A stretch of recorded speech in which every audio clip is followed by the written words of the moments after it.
इसा गल दर्शकों मैं एक और गल तुसें दसना चाहना कि सर उन्हें लाइफ च कदे भी कोई भी इलैक्शन कंटैस्ट नहीं कीती है, लेकिन फिर भी इन्हें जेह्ड़ा अपना फेयरवैल होया ते इंदा राज्य सभा तो होया as member of parliament which is a very big achievement. ये साढ़े डोगरें ताईं बहुत बड्डी गल है। बड़े घट्ट लोग होंदे ने जेह्ड़े इस मुकाम पर पुज्जी पांदे ने। ते इस गल तो सर मैं एक और गल जानना चाहता हा, जिन्हें तुसें एमरजेंसी मैंशन कीती। एमरजेंसी का टाइम थोड़ा सनाओ ना, वो असें ना सुने दा ते ना ही कोई ने सनाया हाल धोड़ी। देखो एमरजेंसी का टाइम एक ऐसा टाइम हा जी। जिससे सिर्फ दहशत ही, अच्छा कोई भी यानी कि कांग्रेस का अगेंस्ट बोल ही नहीं सकता है, अच्छा इंदिरा गांधी का अगेंस्ट बोल ही नहीं सकता, क्योंकि वो सारी चीज़ की स्नब करना चाहती।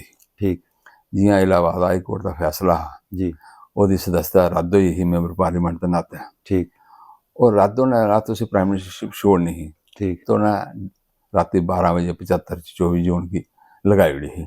ठीक और बाद 76 साल मेरा तो आना हुआ था, और इन्नी दहशत ही, खासकर पुलिस इन्नी टेरर रहा ठीक कि आदमी डरदा है। पुलिस यानी कि मैं दसा मेरे सारे बड़े साथी है, थोड़े बड़े है, ठीक सीनियर है, जी उनके कन्नै ऐसा ऐसा बर्ताव करती ही कि ये जेह्ड़े नाखून होंदे न, ये यानी कि पलक्कर कन्नै लेइयै खिच्चे जंदे हे, नहीं ये नहीं बाल खिच्चने, अक्खियां दे यानी कि बहुत ज़्यादा उन्हें टार्चर करते रहे कि दसो बाकी साथी थोड़े को है, तो कह ये है वो है।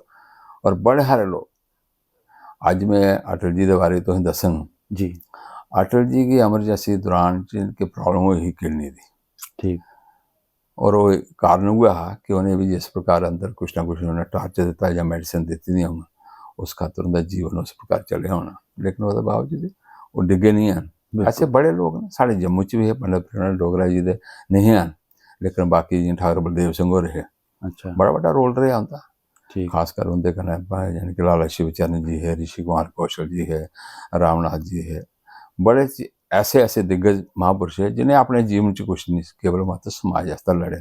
ठीक अज यानी कि अगर दिक्खेआ जा तो वो टाइम दिक्खे दा होगा कि साढ़े 17 लोग जी यानी कि शहीद होए दे न।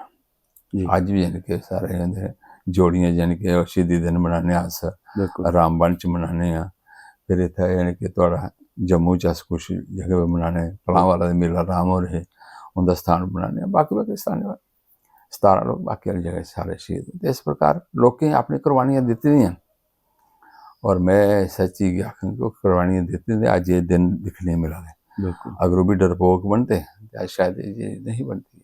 बिल्कुल इस खातर उन्हें कोशिश तो की, उगे नक्शे कदम पर चलने की कोशिश करा दे।